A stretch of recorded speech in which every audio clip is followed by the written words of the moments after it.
This year's first यो जुन workout, मन्दिर that Dolka. दोलखा महाकाली भगवतीको हो। यो मर्मत गर्ने क्रममा तपाईहरुले जुन दृश्य देख्नुभयो एकदम रमाइलो ठाउँ रहेछ।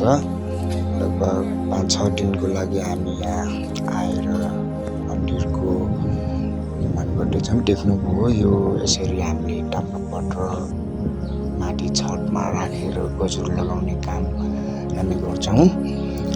सो धेरै दिन यो ड्राइभरले यता सबै काम गर्दैछन्, काट काटेर मिलाउनेदेखि लिएर यति सकियो। खाजा खान गयौँ हामी एउटा बुढाआमाकोमा, उहाँको केही सेरोमनीको हामीले अलिकति बनाइदियौँ, खुसी हुनुभयो उहाँ पनि।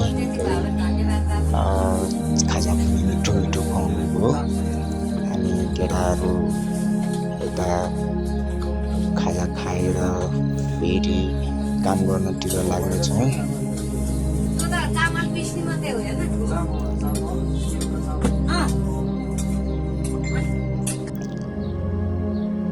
महाकाली भगवती प्रवेशद्वार भनेर तपाईहरुले देख्न सक्नुहुनेछ। हाम्रो काम लगभग सकियो, गजुर पनि हालियो।